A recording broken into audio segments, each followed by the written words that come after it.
My name is Evelyn Hart. A week before Thanksgiving, my phone buzzed with a message from my mother that read, "Dinner's at 6 on Thursday. If you're free, stop by." No emojis, no warmth, just logistics, as if I were a distant acquaintance and not their eldest daughter. I stared at the screen for a long time before replying with a single word. Sure. There was no reason to feel surprised. They had forgotten I existed for years, birthdays missed, milestones unmentioned, messages left unanswered. In my family, the spotlight had always belonged to my sister, Claire. She was the golden one. The topic that filled every conversation, the pride they polished in front of guests. When they spoke of her new boutique, her designer collaborations, or her engagement to a lawyer from Chicago, the table came alive with laughter. My name only surfaced when someone needed something. "Evelyn, grab more ice," or "Evelyn, can you take the photo?" So when that brief Thanksgiving invitation came through, it didn't feel like an olive branch. It felt like a formality, an afterthought. Still, I said yes. Sometimes, you don't return for family, you return for closure. Have you ever been forgotten by the very people meant to love you, until your silence became the loudest thing in the room? Tell me where you're watching from. I grew up in a small town in Indiana, the kind of place where everyone knew your last name, your father's job, and what kind of pie your mother brought to the church bake sale. On Sundays, we sat in the same pew third from the front, left side our family name, the Harts, spoken in a tone that carried a certain pride. But that pride never belonged to me. It was stitched entirely around my sister, Claire, whose every smile was a promise of the family's social standing. In that town, your worth wasn't measured by who you were, it was measured by how proudly your parents introduced you after service. And mine always went the same way. "This is Evelyn, Claire's sister." The pause before my name always felt longer than it should, like they had to search for it. Every Thanksgiving, the church hosted a potluck dinner for the congregation. Long tables filled the fellowship hall, each neatly decorated with handwritten place cards. I remember the first year I realized something about those cards that never changed. My name was always spelled wrong. Evelyn. Evelyn. Even Evelyn. Never quite me. And my seat? Always at the far corner of the table, near the stack of napkins and the jug of cranberry punch, the spot where the light flickered weakest. I used to wonder if anyone else noticed the mistake, but no one ever did. Everyone was too busy laughing with Claire. She'd run around the room in her little lace dress, reciting her Thanksgiving poem to the pastor's wife, while people clapped and said things like, "That girl's going to make the Harts proud." I sat quietly, smiling when they looked my way, pretending I didn't mind that the only person who asked if I wanted more turkey was the church janitor. The moment that branded itself into me, though, wasn't Thanksgiving, it was my 10th birthday. It fell on the same weekend as Claire's first major dance recital, and in our house, that meant one thing: the living room became hers. I woke up that morning to the sound of my mother's voice singing happy birthday to Claire as she helped her into her glittering costume. I waited in my room, watching the sun trace across the floorboards, half expecting someone to knock, to say, "Happy birthday, Evie." No one did. By noon, the house was full of guests, relatives, neighbors, the local dance coach. Pink balloons covered the ceiling, and a cake sat on the table that read, "Congratulations, Claire," in swirls of white frosting. My mother brushed past me with a camera, telling me to stand to the side so I wouldn't block the light. When I asked, quietly, if we could maybe light some candles for me after, she smiled distractedly and said, "Oh honey, let's not complicate things. Today's already full." Now, I clapped for my sister, just like everyone else did. I smiled for pictures that weren't meant to include me. Later, when the guests had left and the confetti lay dull on the carpet, I found a small gift on the counter with my name scribbled wrong again, to Evelyn, from Mom and Dad. Inside was a spiral notebook, the kind my father brought home from accounting conferences. The logo on the cover read, "Midwest Financial Expo." It was thin, ordinary, and smelled faintly of printer ink. I held it in my hands for a long time, realizing this was my birthday gift. My father passed by as I stood there, his tie loosened, his smile polite but distant. "You can use that to take notes for school," he said. "You've always been the organized one." Then he kissed my forehead and went to help Claire pack for her recital trip. That night, while the house slept, I opened the notebook and wrote a single line across the first page. I was here. I didn't know why I wrote it, only that it felt like proof of something no one else seemed to see. After that, I began to collect small moments of being unseen like entries in an invisible ledger. When the family took their annual Christmas photo, I was the one behind the camera. When neighbors came over, I was the one setting the table while my parents told stories about Claire's dance trophies. If something went wrong, the broken vase, the misplaced check, it was never her fault. "You're older," my mother would remind me. "You understand better, you're stronger. Let your sister have her moment." That phrase became a kind of anthem in our house. "You're strong, let her shine." It sounded noble when she said it, but what it really meant was fade a little more. Over time, I learned to make myself small, to listen instead of speak, to smile in family photos even when no one thought to print one for my room. There's a particular kind of loneliness that doesn't come from being alone, but from standing right beside people who look through you. I lived in that silence, dressed it up with obedience and politeness, until it felt almost comfortable. But sometimes, late at night, I'd take out that old notebook, the one with the company logo, and write the things I wished I could say. I wrote about the day I realized the word family didn't guarantee belonging. I wrote about the way my name looked when spelled wrong, how it made me feel like a placeholder in my own story. And in the margins, I wrote the one sentence that kept me going. "Someday, they'll remember I was here." The first time I remember the silence feeling physical, like something I could touch, was at the county science fair in 8th grade. I had spent 3 weeks building a small wind turbine from scrap parts I'd scavenged behind the school gym. An old fan motor, a bicycle rim, a few pieces of plywood my teacher helped me cut straight. When it spun under the gym's fluorescent lights, the blades shimmered faintly, catching the air just enough to make a tiny bulb glow. It wasn't perfect, but it worked, and for me, that was everything. I remember my hands trembling when they called my name for first place. The applause filled the hall like a wave, echoing off the metal bleachers. For a split second, I imagined my parents in the crowd, mom with her camera, dad clapping proudly, maybe Claire rolling her eyes but smiling anyway. But when I looked toward the seats, the row that should have been theirs was empty. The folding chairs sat neatly in a line, untouched, the paper program resting perfectly where someone had placed it hours earlier. After the ceremony, I lingered, pretending to organize my materials while the other families packed up, laughing and taking pictures. A few parents congratulated me out of politeness, their voices gentle with pity. When the janitor started stacking chairs, I finally went outside. The air was sharp and cold, and the parking lot lights hummed above the cracked pavement. Our family car wasn't there. I stood under the flickering lamppost for nearly 20 minutes before my teacher, Mr. Cole, offered me a ride home. He didn't ask where my parents were. He just handed me a warm cup of cocoa from a thermos and said, "You did good, kid. Don't let anyone make you feel small about it." When I walked into the house, the lights were on, and laughter spilled from the kitchen. My mother was kneeling beside Claire, pinning the hem of her prom dress, her voice full of excitement. "You look like a dream," she said. My father was filming on his old camcorder, narrating proudly about the upcoming big night. I stood in the doorway, the metal ribbon still around my neck, waiting for someone to look up. No one did. When my mother finally noticed me, she smiled distractedly.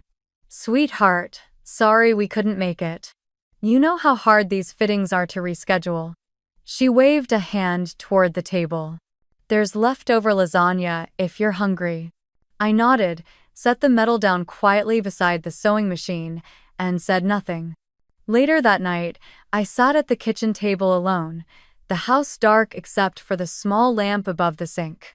The metal caught the light, glinting weakly against the wood. I traced its edges with my finger and thought about the moment they'd called my name, the burst of applause that had seemed to fill my chest. Now, it felt hollow. It's strange how quickly pride turns to ash when there's no one to share it with. I took a bite of cold lasagna and told myself it was fine that I didn't need anyone to clap for me. But somewhere deep down, a small voice whispered, "You deserve to be seen." From that day on, I stopped asking anyone to come to my events. When I made it to the state debate semifinals, I didn't even mention it at dinner. When the school printed my essay in the local paper, I clipped the page myself and folded it into my notebook. My family never noticed, and I stopped trying to make them. I learned a kind of quiet efficiency, how to celebrate privately, how to exist without interruption. But the humiliation came in smaller doses too, scattered like glass shards across the years. There was the time my mother hosted a dinner for Claire's dance troupe. The house smelled of roasted chicken and rosemary, the table glittering with her best china. I helped in the kitchen all afternoon, chopping vegetables, polishing glasses, arranging flowers. When everyone sat down, I realized there wasn't a plate set for me. I stood behind my chair, smiling awkwardly until one of the girls asked, "Aren't you eating?" My mother looked up from the end of the table, frowning slightly as if she just noticed I existed. "Oh, Evelyn, I thought you were serving tonight." I nodded automatically, pretending that was always the plan. I spent the rest of the evening refilling drinks and clearing plates, trying to ignore the empty space at the table where my meal should have been. After the guests left, I stayed behind to wash the dishes. The water was too hot, burning my hands, but I didn't turn it down. I liked the sting, it made me feel awake. I scrubbed until the last plate shone and the kitchen gleamed. When I finally turned off the faucet, the silence roared back in. My parents had gone to bed, Claire already asleep. I stood alone amid the clean counters, the scent of lemon soap thick in the air, and stared at the single, unused dinner plate still sitting on the counter. I wiped it dry and stacked it neatly with the others. That became my pattern: serve, clean, disappear. As I got older, the dynamic didn't change, it just became more refined, quieter. Claire's successes were public articles, recitals, photos framed in the hallway. Mine were practical, invisible, good grades, scholarships, the part-time job that helped pay her costumes. My parents liked to call me the responsible one, which was their polite way of saying the unremarkable one. When relatives visited, they'd beam at Claire and say, "She's got that sparkle," then turn to me and add, "And you so helpful," always behind the scenes. It's amazing how words meant as compliments can sound like shackles. I learned to translate them silently in my head. Sparkle meant worthy of love. Helpful meant background noise.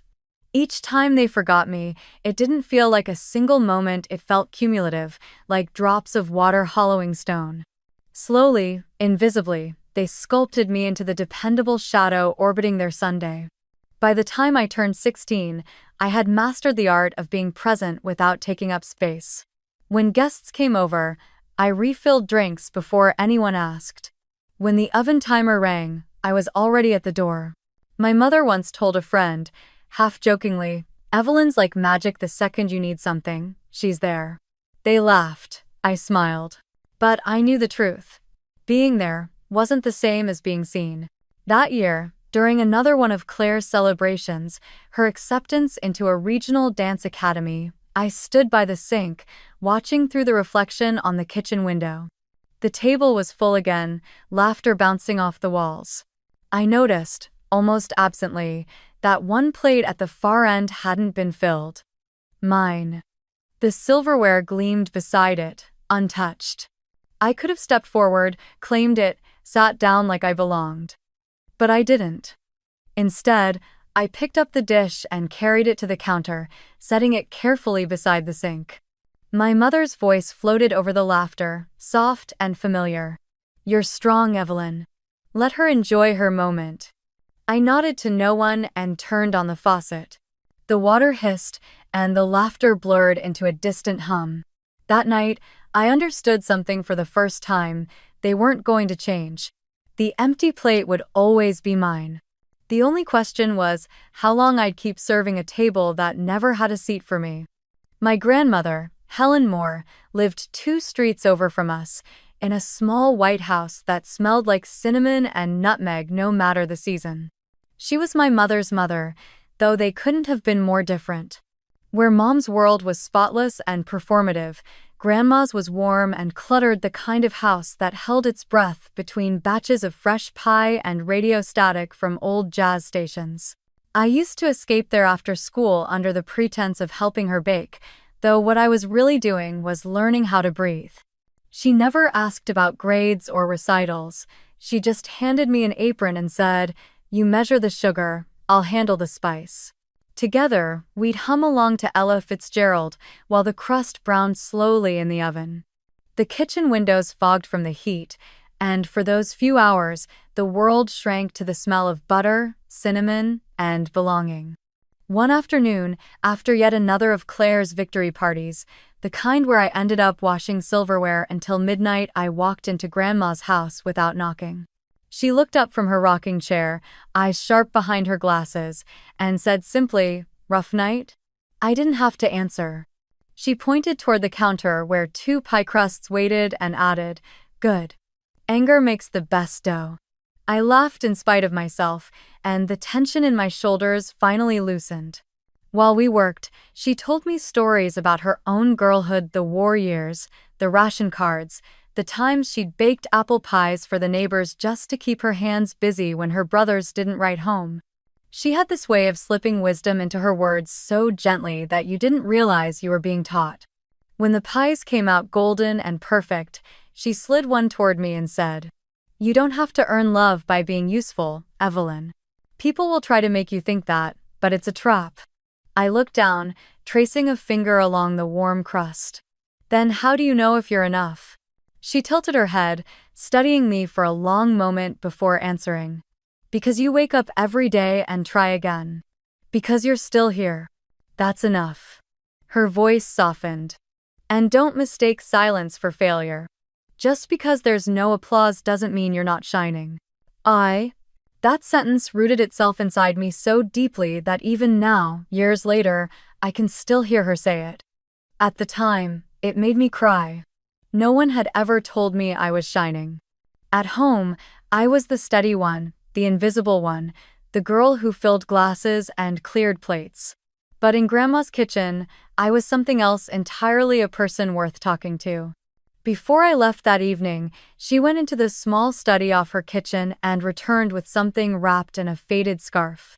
"Here," she said, placing it in my hands. "I was saving this for when you were ready to start telling your own stories." Inside the scarf was a small leather-bound notebook, the corners worn soft from years of use. The cover smelled faintly of cedar and ink. My name wasn't written on it, but somehow, it felt more like mine than anything I'd ever owned. "It used to be my journal when I was your age," she said. "I wrote everything here, recipes, poems, prayers, things I couldn't say out loud. I figured you might need something like that too." I turned it over carefully, as though it might crumble, and whispered, "What should I write?" She smiled. "Your voice. Before the world tries to write it for you." I didn't know what she meant then, not fully, but I would spend years unpacking that sentence. That night, I lay in bed with the leather notebook on my chest, the smell of cinnamon still clinging to my hair. I flipped it open to the first page, where Grandma's neat cursive filled 6 lines. Her handwriting looped and danced across the yellowed paper. "The hardest battles are fought in silence. The truest victories leave no sound." Beneath it, she had written one more line, as if she knew I'd find it when I needed it most. "Keep your fire low and steady, child. It will last longer that way."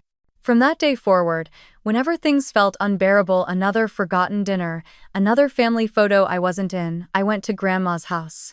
Sometimes we baked, sometimes we just sat quietly, peeling apples or listening to the rain against the porch roof. She never tried to fix my family, never told me to demand more from them. Instead, she taught me how to build a world within myself where I could survive the noise of being ignored. And little by little, I started to understand what she meant about silence. It wasn't a punishment, it was a space, waiting for me to fill it with my own sound. I began writing every night, first about small things: the smell of wet leaves, the way sunlight caught on the kitchen floor, the ache in my chest when no one noticed. Then bigger things: dreams, goals, blueprints of who I wanted to become.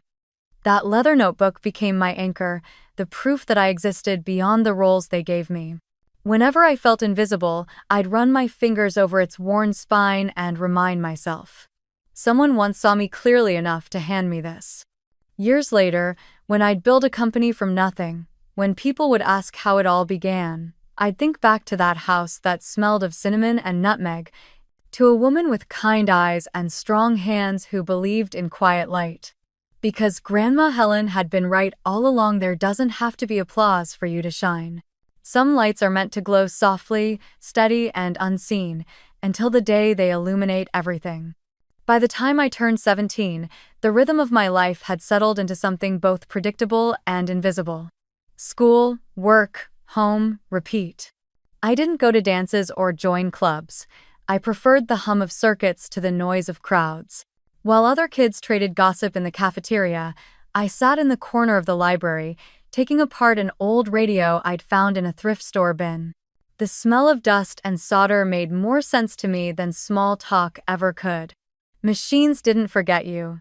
If something didn't work, there was always a reason, one you could trace, test, fix. People weren't like that. People broke you, then acted surprised when you stopped trying. Grandma Helen's leather notebook came with me everywhere. It lived in my backpack between textbooks and half-finished circuit sketches.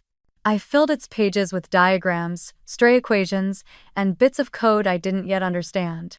The library's ancient computers became my sanctuary. I stayed late after closing, the fluorescent lights buzzing above, as I taught myself to code through outdated online tutorials and PDF manuals no one read anymore. Logic made sense.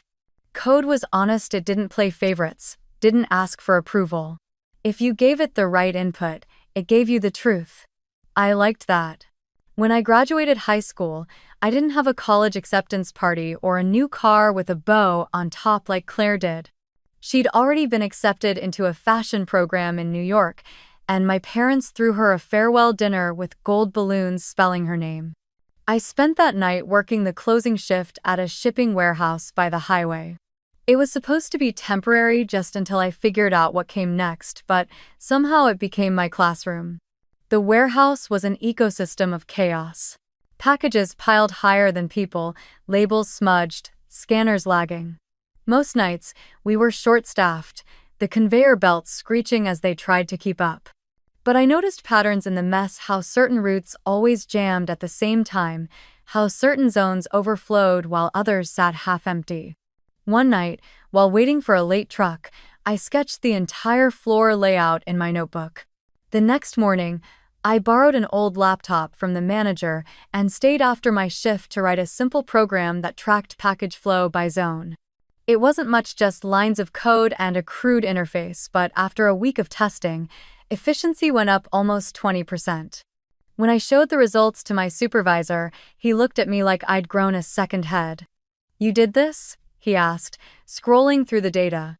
"On your own?" I nodded, embarrassed. "You're wasting your time out there sorting boxes," he muttered. "You should be running logistics." It was the first time anyone had said I should be something instead of shouldn't.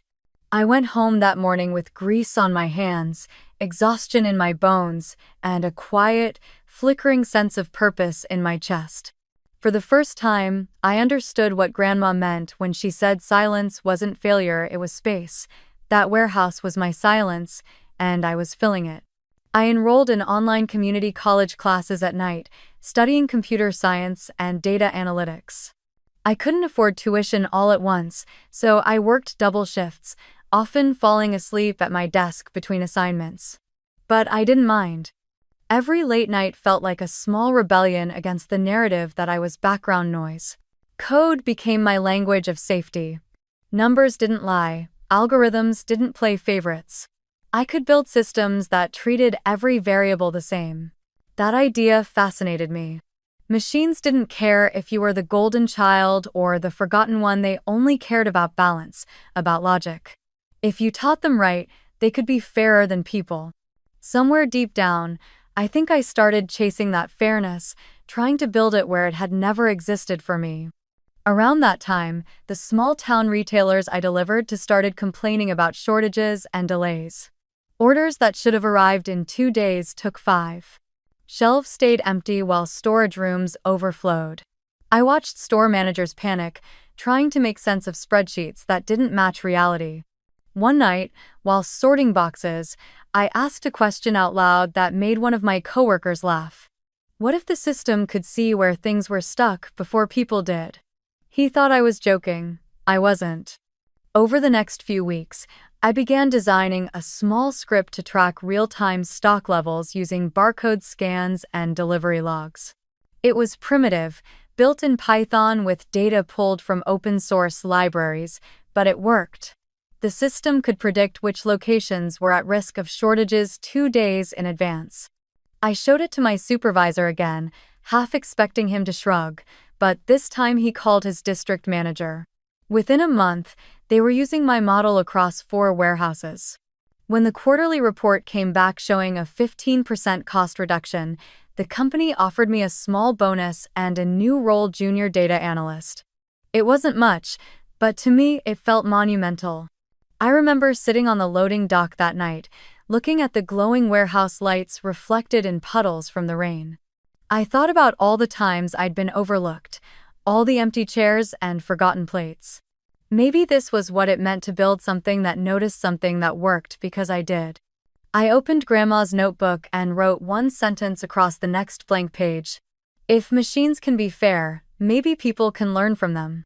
That sentence became the quiet seed of everything that came after. I didn't realize it then, but it would grow into the philosophy behind my future company, the belief that fairness could be engineered, that data could be a mirror showing where humanity failed to balance itself. The following year, I moved to the city and took on every job I could find: warehouse data entry by day, coding freelance projects by night, tutoring high school students on weekends. I learned fast, broke things faster, and built even faster after that. My world became a blur of glowing screens and black coffee, of silent mornings watching the sun rise over the fog while lines of code ran across my monitor. I didn't have anyone cheering me on, but I didn't need it. Every script that worked was a whisper of validation. Every bug I fixed a small act of defiance. Sometimes, when exhaustion hit hard, I'd take out Grandma's leather notebook, its edges now frayed, and read her line again. Just because there's no applause doesn't mean you're not shining. I'd smile, wipe the crumbs of cold pizza off my keyboard, and keep typing. Because for the first time in my life, I wasn't waiting to be seen. I was building something that would make the world see itself clearly, honestly, and without bias. And deep down, I knew this was only the beginning. The morning everything changed didn't look like much of anything at all. It was a Tuesday, the kind of gray Midwestern morning that smells like damp concrete and diesel from trucks idling outside the warehouse. I was sitting at my usual desk in the back corner, half listening to the hum of conveyor belts while I tweaked another version of the supply chain script. My supervisor, Rick, shuffled in holding a clipboard and 2 cups of coffee. "You've got a visitor," he said, setting one of the cups down beside me.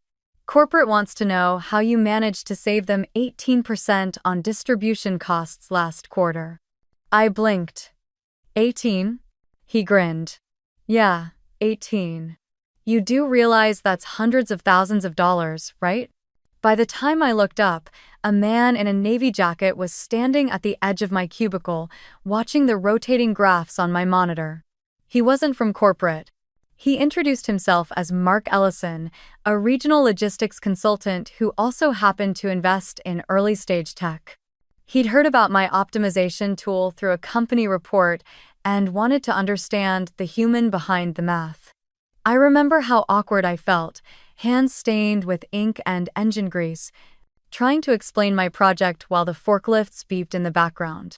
But Mark didn't seem to care about appearances.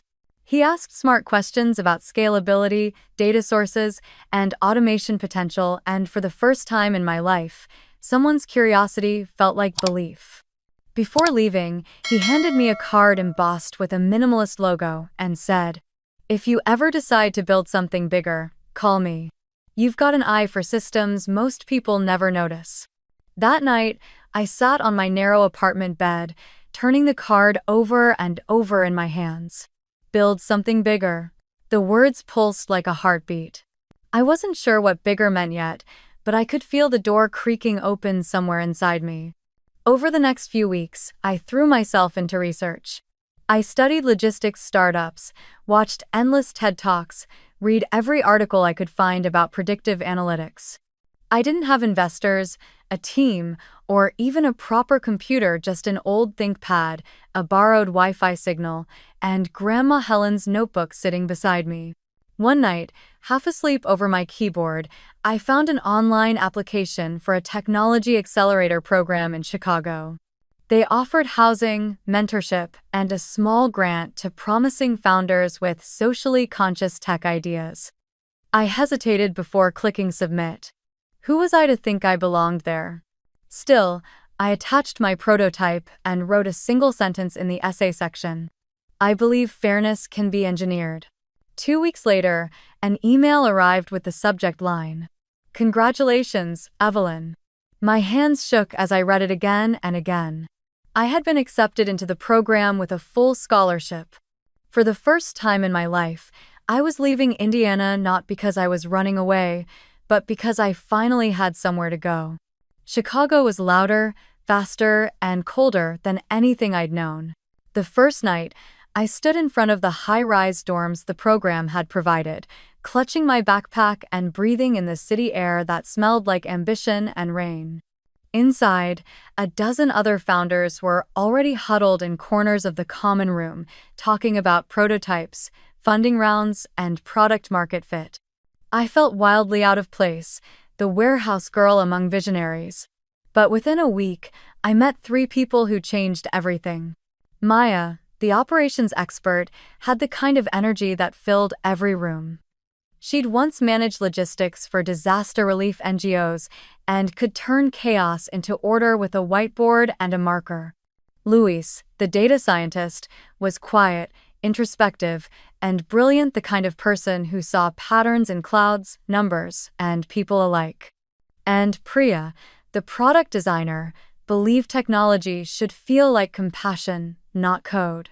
The 4 of us clicked in a way I can only describe as inevitable. We started spending nights sketching models on napkins and arguing over ethical algorithms.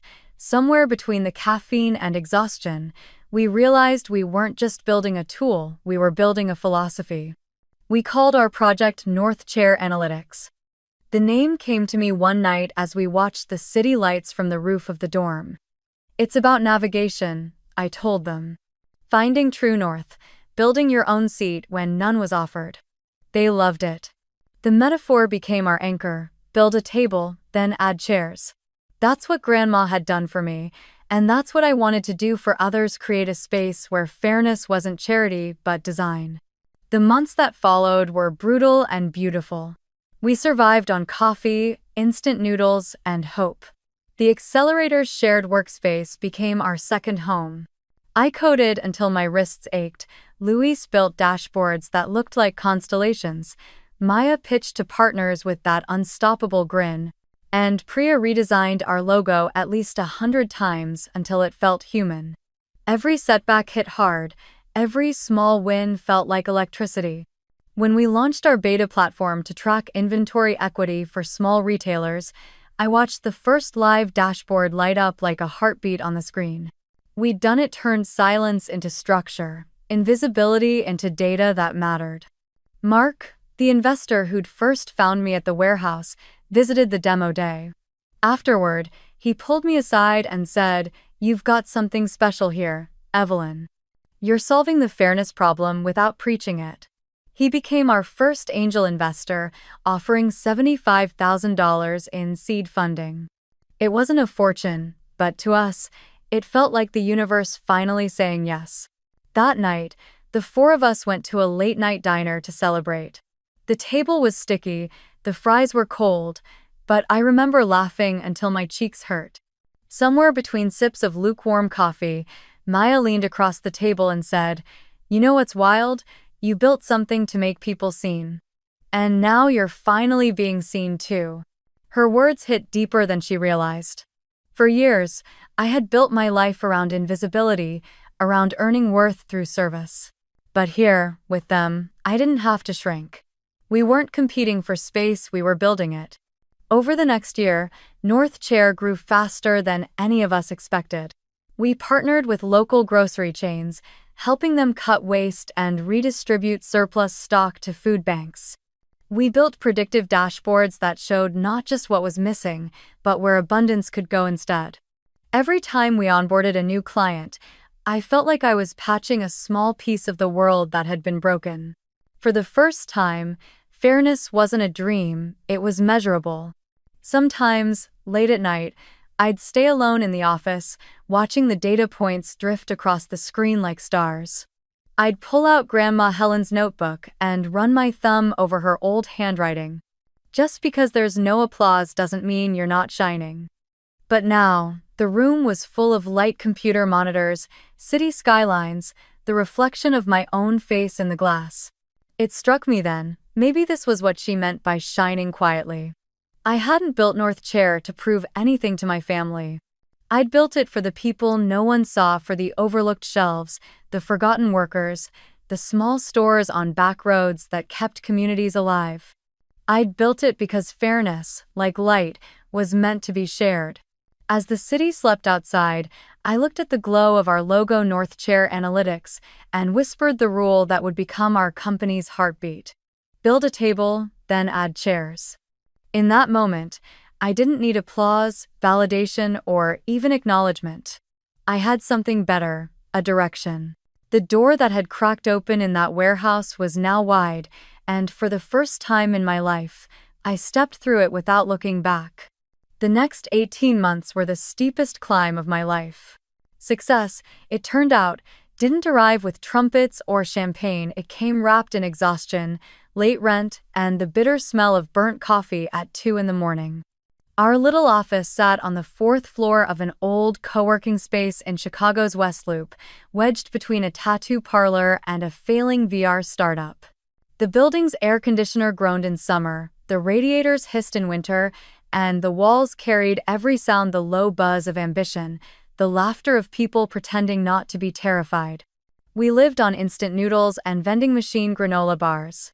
Sometimes Maya and I shared one cup of coffee, alternating sips like it was communion.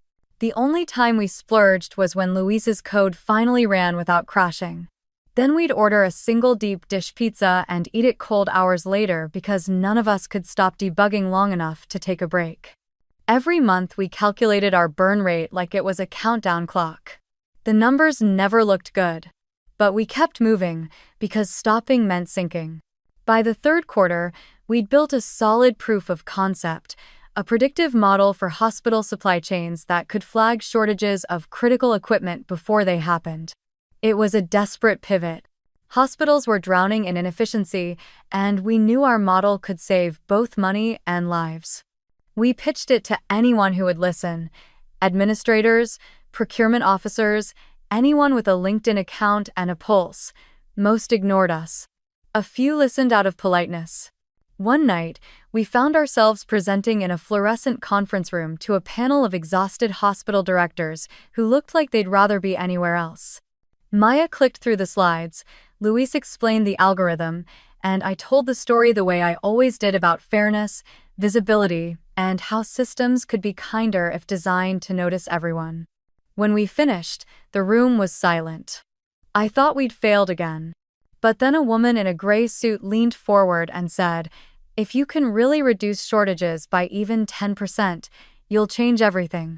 2 weeks later, we were onboarding our first pilot client, a small network of hospitals in Illinois. Those first few months were chaos.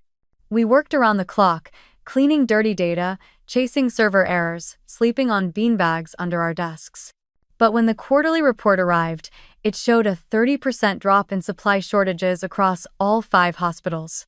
30%. I remember the night Maya printed the report and spread it across our desks like it was sacred scripture. 30, she whispered. We did it.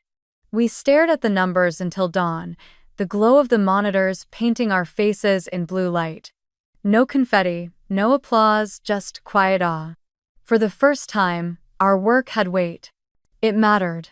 The results attracted attention. Investors who had once ghosted our emails suddenly wanted meetings. Within 3 months, we closed our seed round.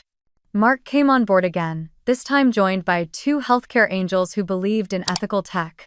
It wasn't much $1.2 million, but to us, it felt limitless. We finally upgraded from folding chairs to real ones, with cushions that didn't squeak. I remember running my hands along the smooth oak of our new conference table, the first thing we'd ever bought brand new. Luis laughed and said, "It's official, we have our own table now." Still, the climb didn't stop. Growth demanded everything. Longer hours, tougher calls, sharper decisions.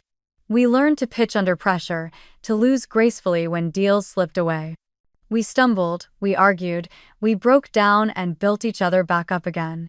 But through it all, the 4 of us held on to that quiet rule: build a table, then add chairs. Our big break came 18 months in, when a national retail chain reached out. They'd read about our hospital success in an industry report and wanted to pilot our model across their Midwest stores. It was the opportunity we'd dreamed of, and the one that nearly destroyed us. The scope was massive, the deadlines brutal, and the expectations sky high. For weeks, we barely left the office.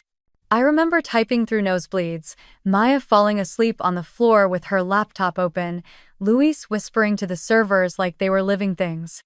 But when the pilot results came in, they showed something staggering. A 32% reduction in product shortages, millions saved in logistics costs, and a measurable boost in customer satisfaction. The chain expanded our contract, then recommended us to others. Overnight, Northchair Analytics went from a scrappy, unknown startup to a serious contender in predictive logistics. That's when the press started calling. We were featured in a mid-tier tech magazine under the headline, "Fairness in Data, the Quiet Revolution of Northchair." The article painted me as some sort of visionary, which felt surreal considering I was still eating ramen and sleeping on a futon. My picture, a candid shot from demo day, showed me sitting on stage beside an empty chair. I hadn't noticed it until later, but when I did, it stopped me cold. That chair. It was supposed to be for family or special guests, the program coordinator had told us. I'd left it empty. My parents hadn't come, and I hadn't asked them to. When the article circulated online, people commented on the symbolism of the image, the founder beside an unfilled seat, representing inclusivity, humility, progress. They saw poetry in it. I saw memory. A week after the article came out, my phone buzzed with a message from home. I opened it, expecting congratulations, but it wasn't that. My mother had texted, "Your sister's birthday dinner is on Saturday. Can you make it this year? She'd love to see you." No mention of the article, the company, the hospital contract, just the same orbit around Claire. I stared at the message for a long time before typing back, "Can't, work trip." Then I turned off my phone. It hit me how strange it was how I could build systems that predicted the movement of thousands of products across hundreds of miles, but I couldn't predict a single gesture of pride from my own family. Maybe that's why I worked so hard, because every line of code, every efficiency metric, was a way of rewriting the laws of neglect. Machines could learn fairness. Maybe people could too. As the company grew, so did the noise: investors, reporters, competitors, but inside, I carried a silence that felt heavier each day. Every time I saw that empty chair in photos or on stage, it reminded me who hadn't shown up. Not out of malice, but indifference, and sometimes that hurt worse. Still, I kept going. We raised our Series A $8 million from a top-tier fund. The night the deal closed, Maya popped cheap champagne in the office. Foam spilled across the floor, and we laughed until our sides hurt. But even in that joy, I found myself glancing at the extra chair by the conference table, the one we always kept open for future hires. It sat there quietly in the glow of our monitors, untouched, waiting. Maybe part of me was still that girl at the science fair, staring at a row of empty seats. But this time, I wasn't waiting for anyone to fill them. I was learning to build my own. And though I didn't know it yet, that chair empty, patient, symbolic would follow me all the way to the night my family finally noticed what I'd become. 18 months after that first photo of me beside the empty chair ran in Tech Horizon, everything shifted again, but this time, the silence that followed wasn't from being unseen. It was the silence that comes right before thunder. Our hospital and retail clients had been running North Chair's systems for 2 years now, and though the results were impressive, I could feel the limits closing in. Forecasting supply chains based on historical data worked until the world changed overnight. The pandemic, the strikes, the political instability, all of it had exposed how fragile predictability really was. We weren't failing, but we were stagnating. Then one evening, as I watched Luis run simulations on our outdated models, something clicked. "We're looking backward," I said. He frowned. "That's how forecasting works." I shook my head. "No, we're teaching the machine to remember when we should be teaching it to anticipate." That one sentence turned into 6 months of reinvention. We pivoted from predictive analytics to adaptive intelligence AI that could self-correct in real time across multiple channels: hospital supply, retail demand, agriculture distribution. It didn't just project trends, it learned from volatility. Luis rewrote entire architectures. Maya built the infrastructure deals. Priya turned complex models into dashboards any human could understand. And me? I barely slept. I felt like I was watching something alive come to consciousness. Our beta tests were staggering. One retailer using our adaptive model reported a 40% reduction in waste within 2 quarters. A hospital chain in Texas used our system to predict ICU supply needs during an unexpected flu outbreak, saving hundreds of lives by ordering early. When the data came in, I sat in the dark conference room and whispered, "This is bigger than us." That's when the call came. A Fortune 100 global logistics conglomerate, one of the largest in the world, wanted an exclusive 5-year contract to integrate North Chair's AI forecasting system across their entire multi-continent operation. The deal was astronomical. 5 years, licensing rights, integration fees, shared revenue. We'd never seen numbers like it. I remember the night the deal was finalized. The rain hammered the windows of our glass office, the city below a blur of neon reflections. Maya, Luis, and Priya were huddled beside me as I read the final line out loud. "Upon execution, North Chair Analytics will become the preferred predictive partner for Horizon Global." Then I looked up, half laughing, half crying. We just built something the world can't ignore. The contract triggered a cascade. Within weeks, investors were circling again. Mark called from New York, practically vibrating through the phone. "Do you realize what you've done? This isn't just a deal, it's a proof of concept for the next decade of AI infrastructure." The seed that started in a freezing warehouse had become something enormous. We raised a Series C round at a valuation north of $1 billion. The press used words like unicorn, visionary founder, AI revolution. I smiled for the cameras when I had to, but inside, I felt strangely detached. I wasn't chasing validation anymore. I was protecting something sacred. When the valuation hit the news, my inbox exploded. Old classmates, local journalists, even distant relatives I hadn't heard from in years. But not my parents. Not Claire. Through that Series C, our early investors took some liquidity, and I exercised part of my RSUs through a structured secondary sale, completely legal, completely quiet. Overnight, on paper, my net worth crossed $200 million. I didn't tell anyone except my lawyer and my accountant. It wasn't a number I wore like a crown. It was a measure of the distance between who I'd been and who I had become. I was the girl who once fixed radios in a garage that smelled like dust and oil. Now I could buy the building that garage stood in 10 times over. But I didn't. I didn't buy anything new. I didn't even move apartments.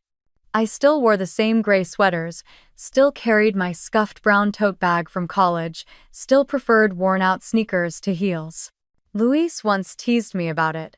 You know you can afford a stylist now, right? I laughed. I don't need one. I already know who I am. While the world was busy turning North Chair into a headline, I quietly set up something else, a foundation. The Helen Moore Foundation for Equity in Education and Nutrition. It funded scholarships for girls in small Midwestern towns who wanted to study data science or engineering and built local food banks that used our AI systems to distribute surplus food efficiently. I didn't hold press conferences or ribbon-cutting ceremonies. I just signed the papers, wired the funds, and wrote her name, Helen Moore, in the founding documents with my own pen. When the foundation's first scholarship recipient sent me a letter thanking me for believing in invisible girls, I sat at my desk for a long time before replying. I told her, "You don't owe me gratitude. Just promise me this, build your own table, and when you do, add more chairs." Life became a blur of meetings, conferences, and cautious celebration. North Chair moved into a new headquarters, a minimalist glass structure overlooking the Chicago River, but my office was still small, with a single oak chair by the window and Grandma's old leather notebook displayed in a frame. On the first page, faded from time, were her words. "Just because there's no applause doesn't mean you're not shining." I'd shine quietly, just as she taught me. No sports cars, no designer logos. Just impact. Every dollar I made had to mean something. We hired 120 new employees, expanding into Europe and Asia. We built tools that predicted disaster relief shortages before storms even formed. The work became our language of gratitude. And yet, success didn't erase loneliness, it just made it quieter. Sometimes, at the end of a 14-hour day, I'd sit in the dark office and scroll through my phone. My parents' names were still in my contacts, untouched, like relics from another life. There were no new messages, no congratulations, no "we're proud of you." Only Claire's endless stream of Instagram posts, dinners, vacations, galas with captions like "grateful for family." I didn't resent them anymore. I'd stopped expecting anything. But sometimes, I caught myself wondering, did they even know? Did they realize the daughter they forgot had built something that touched millions of lives? When North Chair crossed $1 billion in valuation, the team insisted on celebrating. We rented out the rooftop of the building and ordered cheap champagne again, just for tradition's sake. As the city lights flickered below, Maya raised a glass. "To Evelyn," she said, "who built the table we all sit at." Everyone clapped, and for a moment, the sound filled every quiet place that had once hurt. Later that night, when everyone had gone home, I stayed behind. The wind was cold, sharp off the river. I looked out at the city, the skyline glittering like code, and whispered to myself, "This is what showing up looks like." Then I smiled, thinking of Grandma Helen, of the dusty garage, of that old notebook, and the girl who once wondered if she'd ever be seen. She had been seen now. Not because she shouted, not because she sought revenge, but because she kept building in silence until the world had no choice but to notice. And still, she wore the same sweater. The message arrived on a Tuesday evening in November, just as the last leaves of the Chicago maples were falling outside my apartment window. It was from my mother. Short, polite, perfectly measured, like a note you'd send to a distant acquaintance rather than your child. "Thanksgiving năm nay về cho vui. Cả nhà sẽ có mặt. Claire cũng rất mong gặp con." The English translation, though she'd never written it that way, was painfully simple. "Come home for Thanksgiving. It'll be nice to have you. Claire will be there too." There was no "we miss you," no "we're proud of you," not even a "how have you been?" Just a hollow formality wrapped in domestic civility.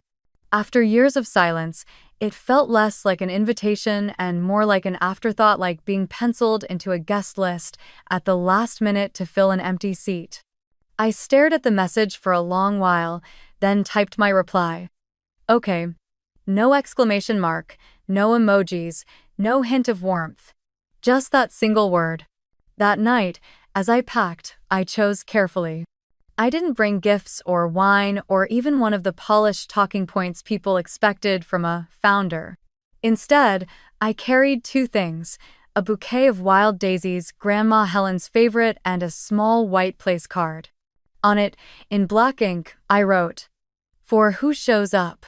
The drive back to Indiana took 4 hours, though it felt longer.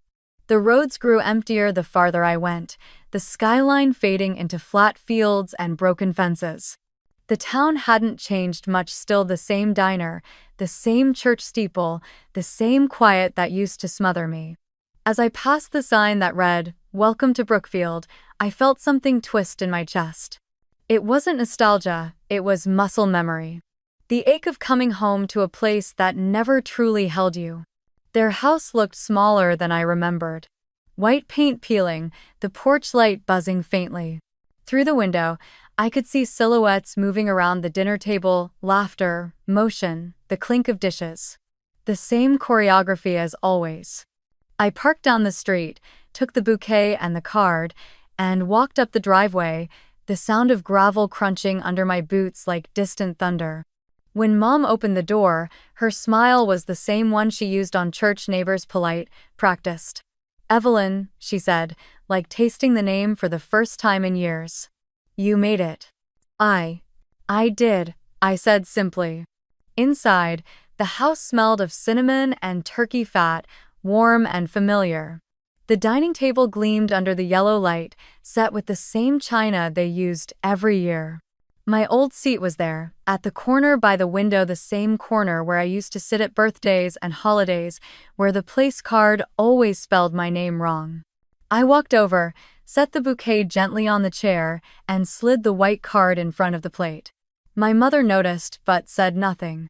The words "for who shows up" faced the rest of the table like a quiet mirror.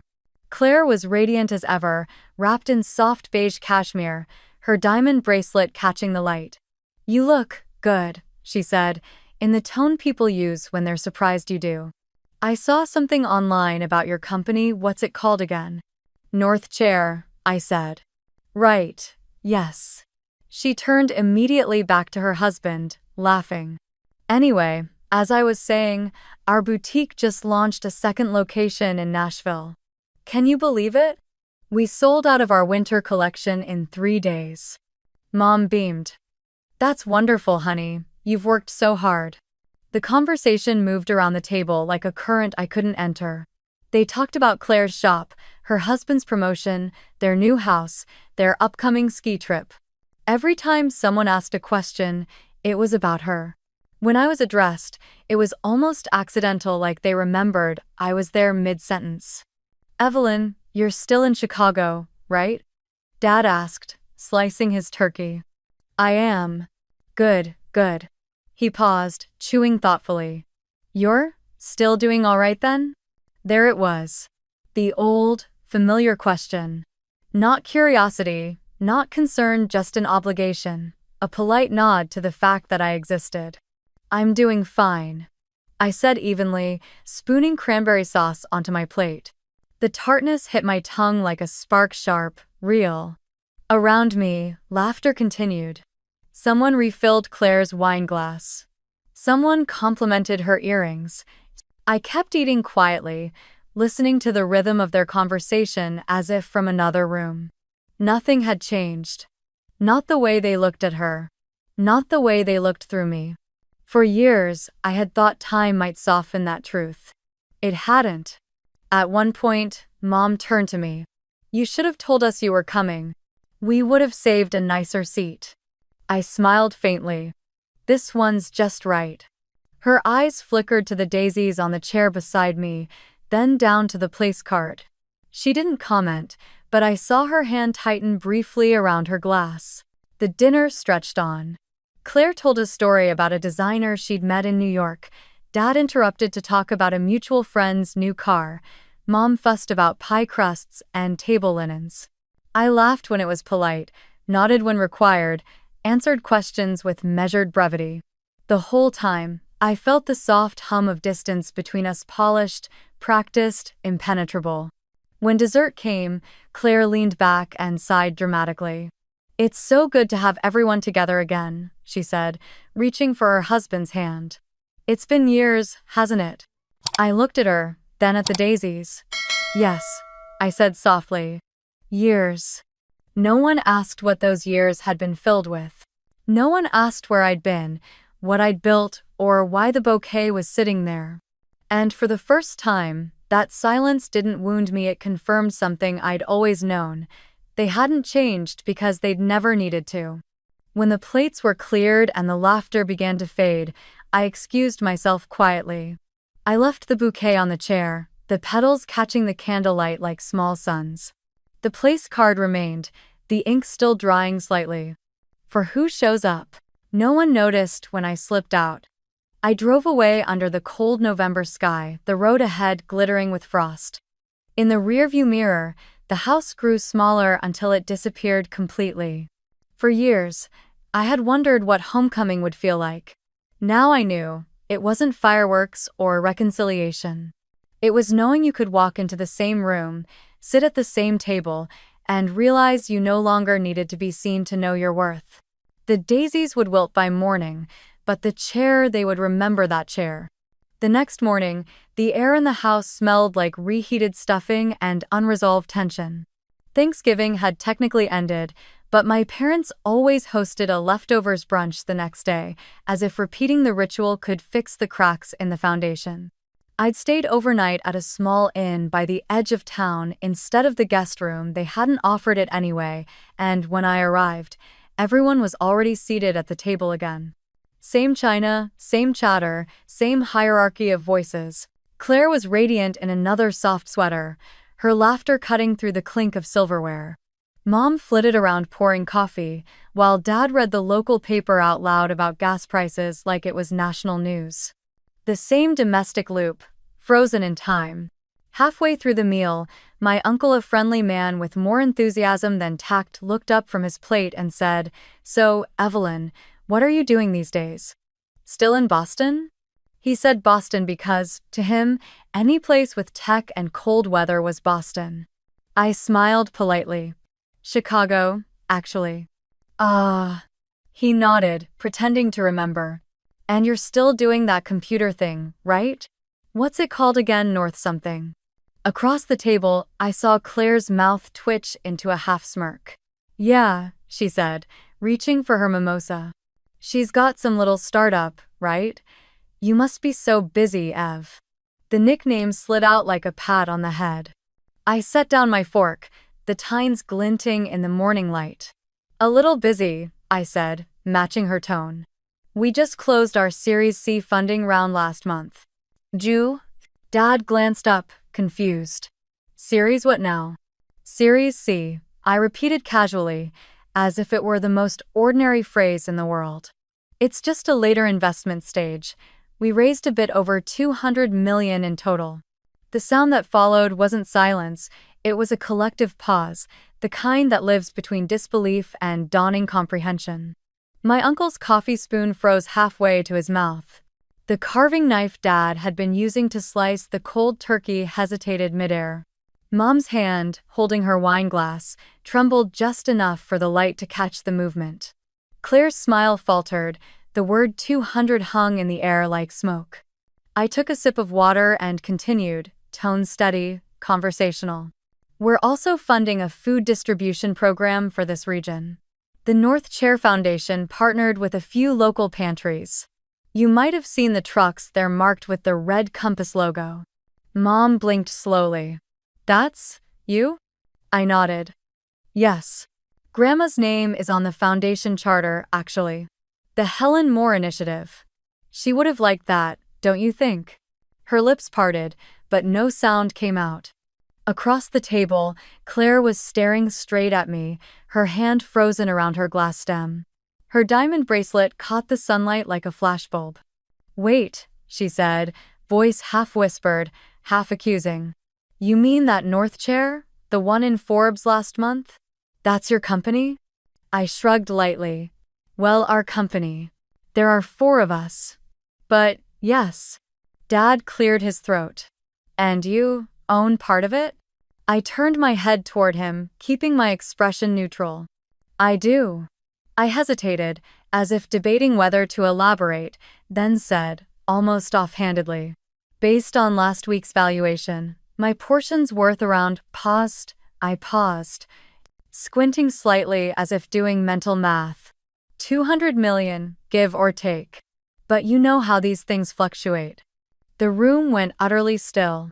The only sound was the faint tick of the clock on the wall. Tick, tick, tick. Dad's tie had slipped crooked. Mom's wineglass was suspended halfway to her lips. Claire's jaw had literally dropped, her fork dangling in midair. The turkey knife still hung over the platter, a thin strip of white meat clinging to the blade. For a full 10 seconds, no one breathed. Finally, I smiled small, polite, weightless. Anyway, I said, glancing around, who wants more pumpkin pie? The air didn't move. It was as if the walls themselves were processing the sentence. Then, slowly, Mom blinked, forcing a smile that didn't quite reach her eyes. Oh, she stammered. We still have some in the kitchen. I nodded. Perfect. I rose, smoothing my sleeve, and crossed to the counter as if nothing had happened. The room remained frozen behind me, my father pretending to check the gravy boat, my uncle staring at his coffee, Claire still fixed in that stunned half-smile that looked almost like pain. As I sliced the pie, I could feel the weight of their silence pressing against my back.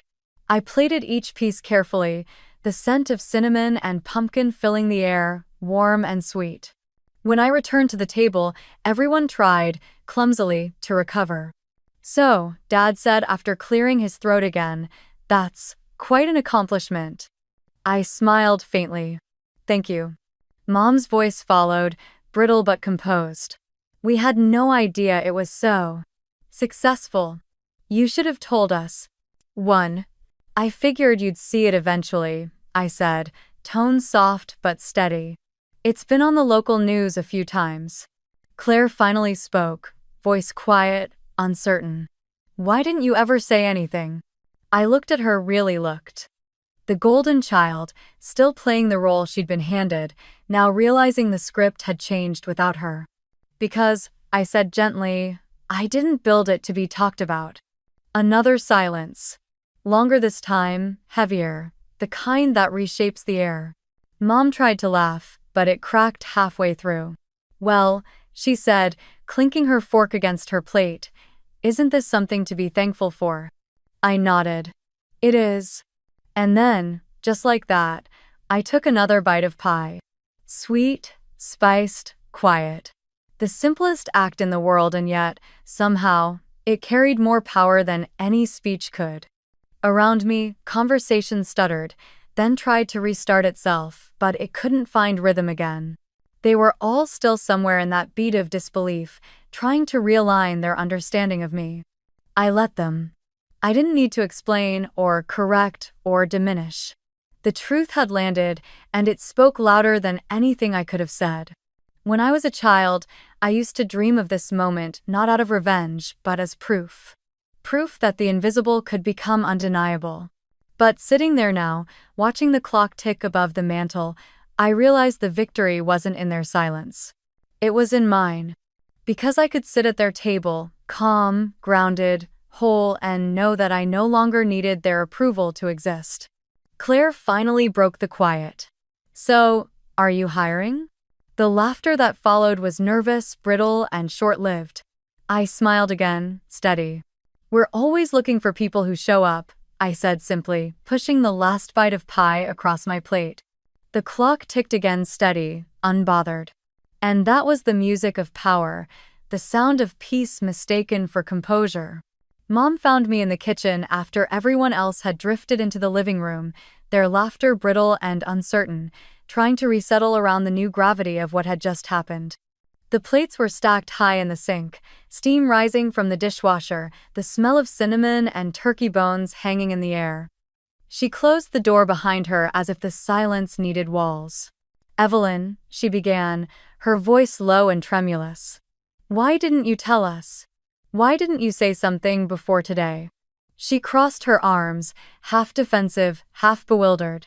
"You could have warned me. People will think we didn't support you, that we were out of touch." I turned to her slowly, the overhead light glinting off the stainless steel sink. "Mom," I said softly, "I did tell you. For years, every time I tried to talk about what I loved, what I was building, you changed the subject. Or you told me to let Claire speak first. I've been saying it all along, you just never listened." Her lips parted, but she didn't speak. For the first time in my life, I saw confusion in her face, not anger, not disapproval, just the slow, dawning realization of absence. "I'm not blaming you," I continued, my tone steady, almost kind. "I just stopped trying. When you grow up being told to be quiet long enough, silence starts to feel like safety." She sank onto the nearest stool, the color draining from her face. "We never meant to make you feel that way." "I know," I said. "That's the hardest part, you didn't mean to. But it still happened." Through the doorway, the murmur of conversation carried faintly from the dining room. I could hear Claire's voice, softer than usual. Dad's, slower. Then his footsteps, heavy and uncertain, moving toward us. He paused in the doorway, holding the edge of the frame as if he needed to steady himself. "Evelyn," he said quietly. Can I sit?" I gestured toward the corner of the kitchen where a single chair stood tucked against the wall. The chair. The one that had been mine for years, the forgotten seat at the edge of every celebration. He pulled it out and lowered himself onto it slowly, as though afraid it might disappear. "I don't know what to say," he admitted after a moment. I thought you were doing fine, but I never imagined this." He ran a hand through his thinning hair. "How many things have I missed?" I looked at him for a long time. The question was too big for words and too late for answers, but still, something in me softened. "A lot," I said gently. "But some things are still here to be seen." The kitchen clock ticked between us, a quiet metronome of all the time that had passed without conversation.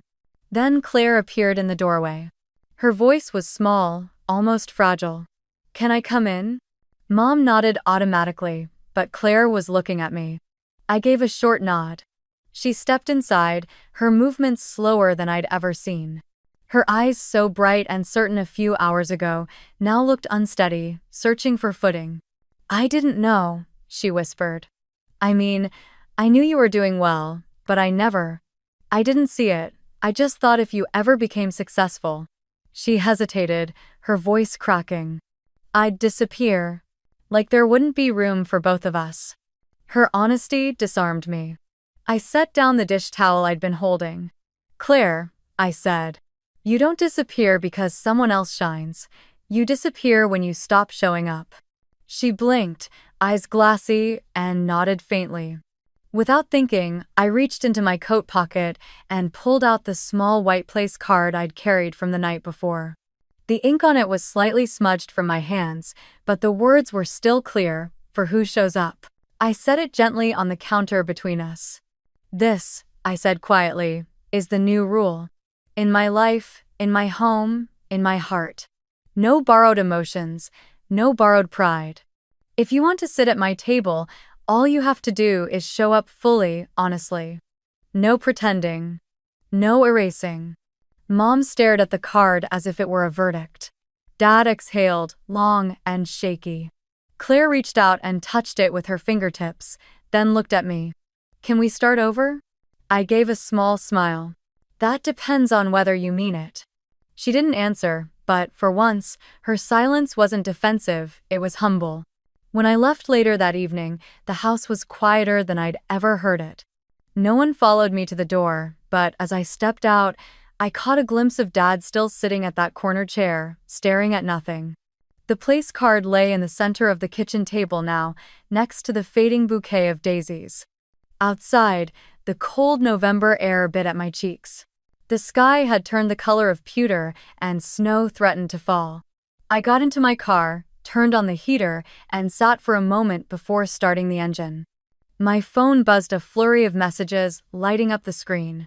It was already happening. Word had spread. A cousin had posted something vague. Turns out our family has a real genius in it. Who knew?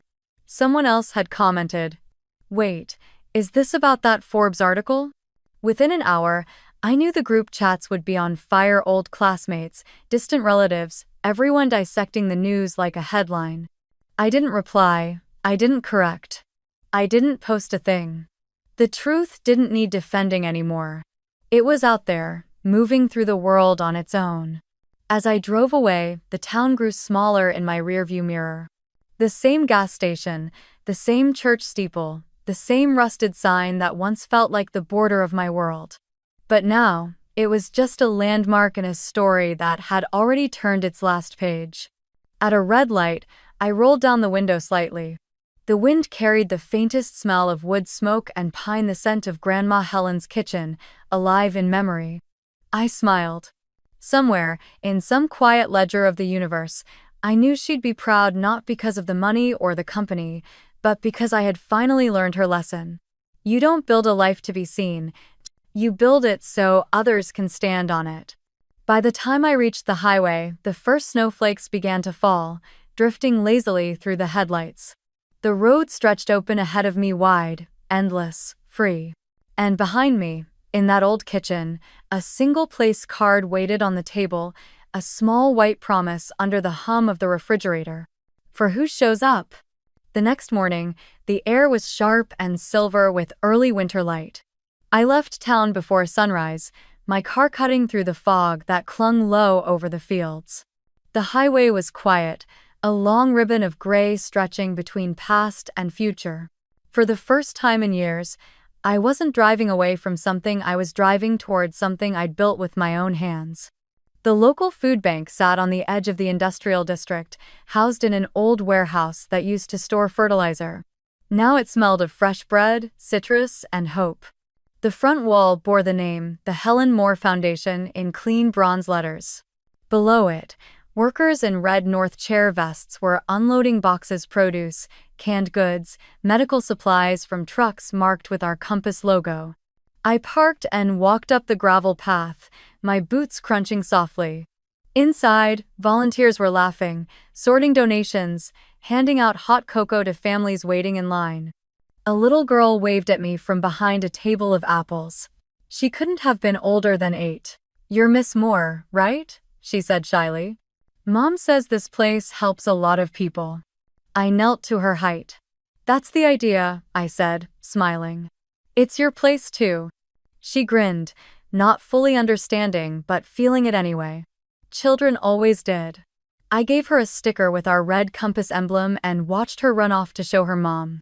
Near the entrance hung a new wooden plaque that hadn't been there on my last visit.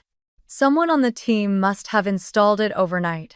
I stepped closer to read the inscription carved in looping script. "You don't need to be invited to belong. Build your own chair." My throat tightened.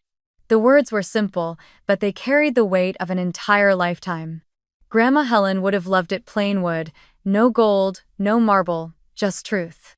I traced my fingertips over the carved letters, feeling the grain under my skin. In that moment, I realized that this place, this work, was the table she had been teaching me to build all along. When I stepped back outside, snow had begun to fall, soft, hesitant flakes that caught on my hair and melted instantly.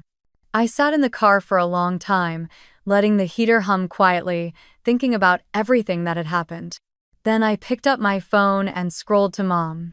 For a minute, I hesitated. The last time we'd spoken, the air between us had been thick with words unsaid. But healing isn't silence, it's invitation. When she answered, her voice was careful. "Evelyn? Hi, Mom. Number 4. A pause. Are you home safe?" "I am," I said. "I'm actually at the foundation site. It's running well." "That's good." Another pause, softer this time. I saw the article about the food bank on Facebook. Your aunt sent it to me. It's beautiful. I smiled faintly. Thank you. Then I took a breath. Next week, I'm giving a small talk at the community center downtown. Not TED or anything, just a session for first-year students about tech and opportunity. Nothing fancy. But if you'd like to come, you should come early. It might get crowded. She didn't respond right away. I could hear the faint sound of her breathing, the weight of consideration. Finally, she said, almost in a whisper, I'd like that. Maybe your father too. That'd be nice, I said. There'll be a seat for you. After we hung up, I sat there, phone still in my hand, watching the snow swirl outside. It wasn't reconciliation, not yet. But it was a beginning, a small, deliberate act of showing up. And that was enough. Later that afternoon, I stopped by the old family house one last time before heading back to Chicago. No one was home, but the curtains in the living room were drawn back, and the faint glow of a lamp filled the space. Through the window, I could see the dining table empty now, stripped of its holiday grandeur. And in the corner, on the chair where I had once sat forgotten, someone had placed a simple glass vase filled with wild daisies. Next to it, resting against the plate, was the white place card I'd left behind. For who shows up? The handwriting was still mine, but the meaning had grown larger than me. It wasn't just a boundary anymore, it was an invitation, a map. I stood there for a moment, my reflection faint in the glass, and smiled. That chair no longer belonged to the girl who waited to be seen. It belonged to anyone brave enough to arrive. When I finally turned to leave, the snow had begun to fall heavier, blanketing the street in soft white silence. The world looked reset, clean, forgiving. I thought of Grandma again, of her kitchen that smelled of cinnamon and rain, of her voice whispering, "You don't need applause to shine." As I drove toward the city, the radio played quietly, a song I didn't recognize but somehow felt written for this moment, steady, unhurried, at peace. In the distance, the skyline of Chicago shimmered like a promise. They forgot me for years. I learned to remember myself first. $200 million was never the goal. It's just what happens when you stop asking permission to exist. And when you build a table of your own, don't lock the door. Pull up more chairs. 1. The screen would linger on that final image. The old corner chair, now holding a vase of daisies under soft afternoon light. The place card resting quietly beside it, waiting for whoever chooses to show up next.